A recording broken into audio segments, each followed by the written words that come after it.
Hey kids, one thing that I have been thinking about lately is not only what I would have told my younger self, as I pointed out in the previous video, but also what's good now, what's better now than it was when I was younger.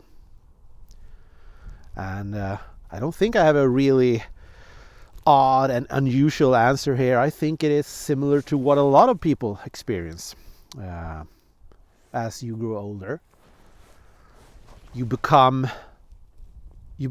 more enriched in experiences. At least you should be, in theory. I know there's a lot of older people out there that are anything but wiser. They are basically as stupid and if not more stupid than they were when they were younger, and it is less easy to be to accept this when you meet these people. I mean, a child has a good excuse of being a bit stupid and so on because they don't have neither the experience or the knowledge or the intelligence or the cognitive functions to handle things, and they are often driven by a lot of impulsive things and so on. There's a lot of variables at play there, but as we grow older, in theory, we should accumulate knowledge, experiences, also known as wisdom. And that is what I believe I have become, a lot wiser than I was when I was younger. I don't think I'm as intelligent, maybe, as I was when I was around, my early 30s, I think. If you would handle me an IQ test today, I would probably score lower because I'm not as fast, and I'm not sure I'm as clever, basically. I think intelligence has dropped. Sadly, it would have been great if it didn't, but I think it has. Not to any great extent. I would probably do okay, just not as good as I did once. That said, I think wisdom, if we use it as life experiences and being able to use them, is a good substitute, maybe a better substitute.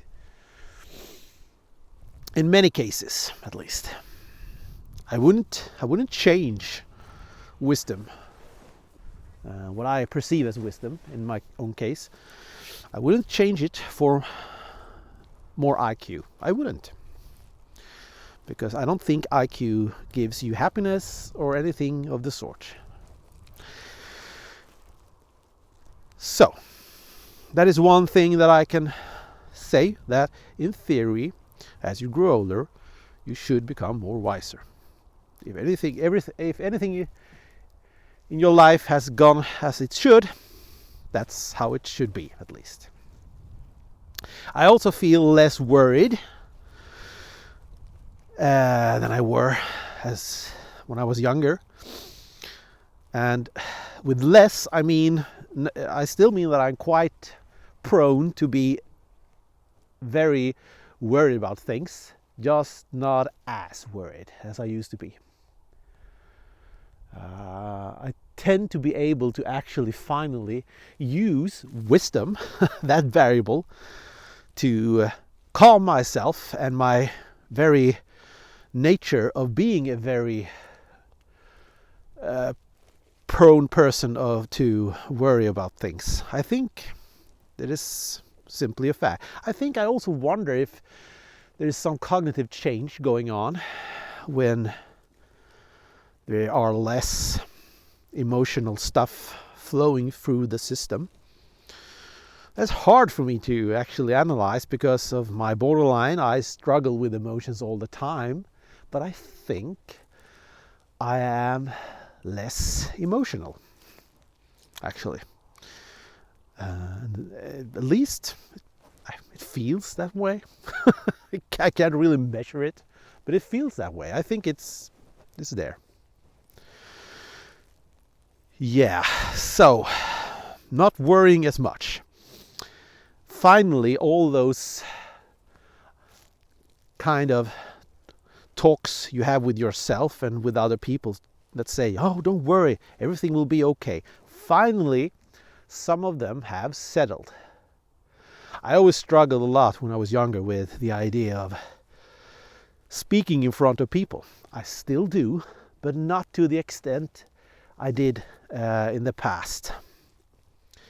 And it's not any realization has changed this. It's basically more just the flow of time, and that I have probably gathered some tools that I didn't have before. When you listen to me now when I speak here, I have many times reflected on this myself. I tend to speak quite slow.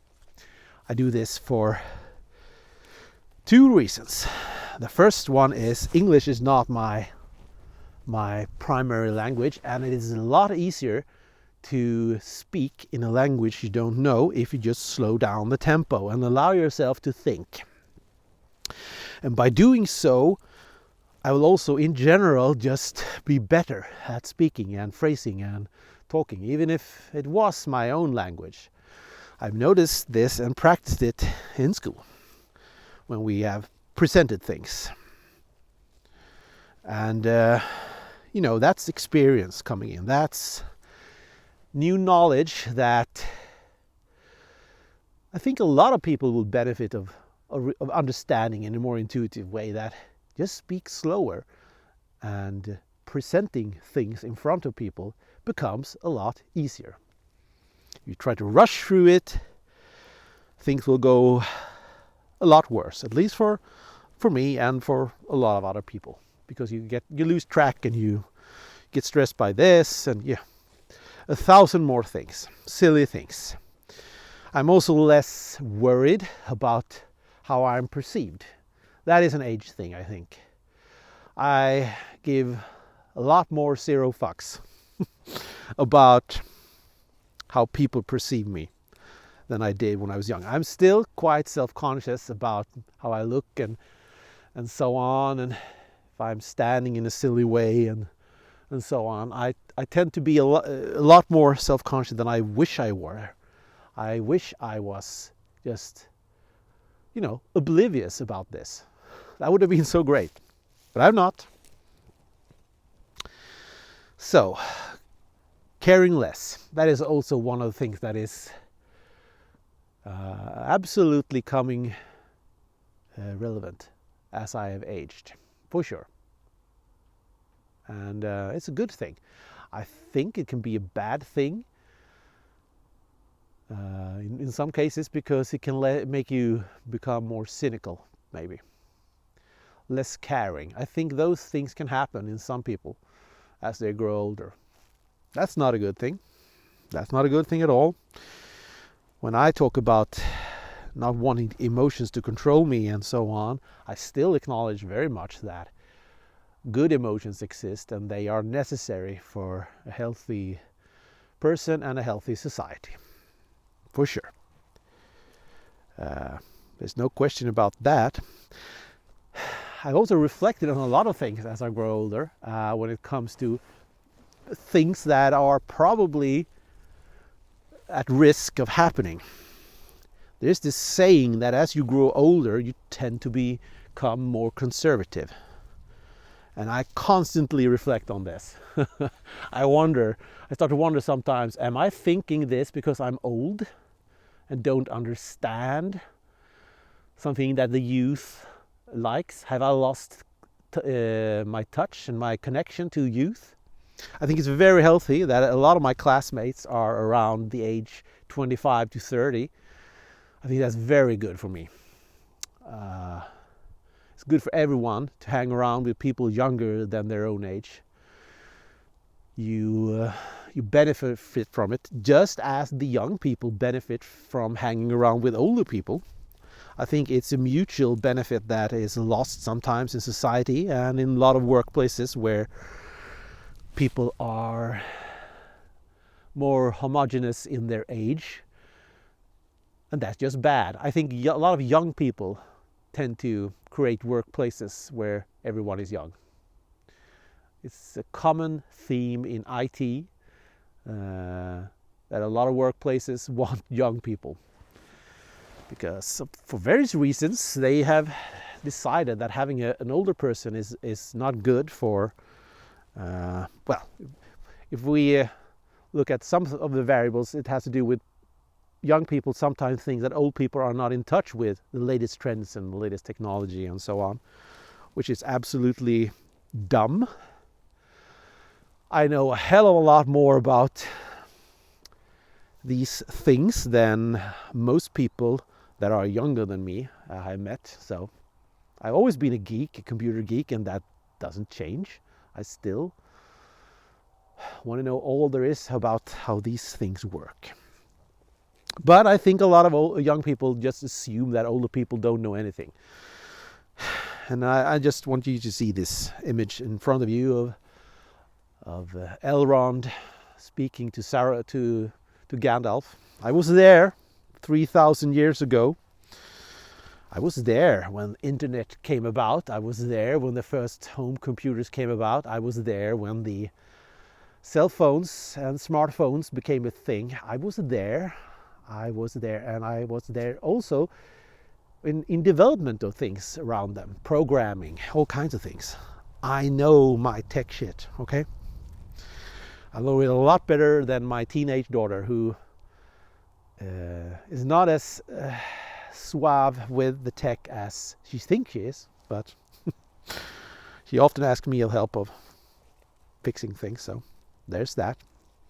Anyway, the point wasn't this to rant about age, it was to just acknowledge the fact that we all benefit from hanging with people various age, and I like hanging around with younger people. It makes me feel younger, and I realize that I see less and less of wisdom in those in my own age. They have less and less to offer of learning and, teaching me things to learn. I'm pretty sure if I meet some, people who are like a lot older than me, they will still have things to teach me. But I don't know. Then you will have other variables to play. Cognitive decline as you grow older. Then that thing comes to play as well. So it's not just a simple thing. Of course, it's a complicated thing. But as I've grown older, I've learned to at least appreciate, to hang around with a mixed crowd. That's good for you. That's good for everyone. So that's a form of wisdom, maybe. Is there anything else? Is there anything else I can think of that I like about this age? Oh, I like one thing about me personally. I'm blessed with one genetic trait that is quite nice. I have the silver fox hairdo, and that is a gift from my mother's side. I started getting my first gray hairs at the age of 20, and the temporal side of the head, they became more and more silver colored and so on, and I've noticed that I have a lot easier to attract women now than I did when I was younger. So that is one thing that personally I like about becoming older. I have a lot easier time in picking up females. I know it's a silly thing to point out, but it's the truth. It's a simple truth. Me, 25 years ago, I was a goblin. No women looked at me. Nope, nowhere. I was really fat also. That didn't help, of course. But despite this, if you disregard this, it's still a simple fact that I look better now than I did 25 years ago. It is like this for some people. I'm one of those. Yeah, and that is a personal thing. And of course, there are physical things I wish were younger. Not going to lie, but in general, I'm happy with my physical appearance as I've grown older. What else? What else is there? Calm, wisdom, caring less, the silver fox hair. I don't know. I think that's a good start of things that have helped me. I think that if we disregard my borderline and crash about that in the last 15 years, my life would have been quite good, actually. For these reasons, but mental health is a bitch, and it screws up most other things, of course. It does. Yeah, it's a misty field with no wind today. There's some pheasant howling in the distance. I like this. I like going out like this and just reflect on reality around me. I have this friend I talk to sometimes. He's interested in, as me, in science and nature and so on, but he is a classical basement dweller that tends to forget the need to seek and be in contact with reality, real reality. Just be outside, looking at the sky, looking at the stars at night, things like that. Reality instead of the portrayed reality we see through social media and images there. I think that is an important thing for the mental health. Just go out and take all of this in. Use your senses, your external sensors, your eyes, your ears, your sense of temperature and everything. I think it's very good for a person to let this constantly work. I think it's very unhealthy to just be locked up in your mind, sitting inside. I think we are at our core a lot more simple creatures than we acknowledge. We need nature to feel good, basically. We need to be outside. We need the sun in our sky, in our eyes sometimes. We need the rain. We need to know how it feels to become freezingly cold, to become really hot when the sun is out and so on. All these things, just feeling things like that. I know, hippie talk. But you know what I mean. It is good for the well-being of our mind. I think that I've actually always known this. It is something I've always liked, just being outside and just feel nature. And I lost track with it for a long time. My younger self really liked it a lot, and I was always outside walking when I could.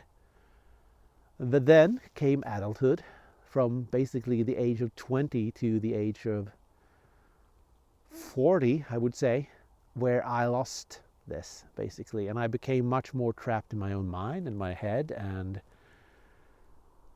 so on. And that's not good. I think the external things are healthy. So I think this is a reconquering, maybe, through age, of a thing I knew when I was younger, or at least instinctively was drawn to when I was younger. And I think this qualifies as a thing that I like with age, that I'm once again back at this, being acknowledging rather my sensory needs. Let's put it that way. My basic human sensory needs. I think we have those. I know there's no science really backing up anything I claim now, but if I look into it, I'm pretty sure there is going to be science backing up that being in nature is good for us. Not for any magical reason, not for any strange cosmic energy or silly theories about trees transferring mystical energies when you touch them and so on. No, it's a simple sensory stimulation that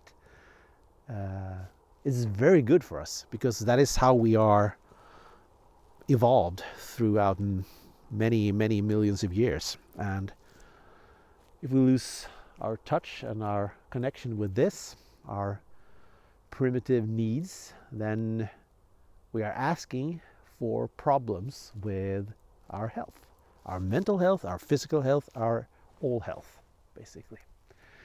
So, acknowledging this, acknowledging the simple needs of the human body, is also a thing I think I've become better at now as I become older again. So, yeah. Well, kids, that's all I had to say about this. I hope that you are having a, well, at least decent and good weekend, or whenever you're listening to this. Take care, and until the next video, bye.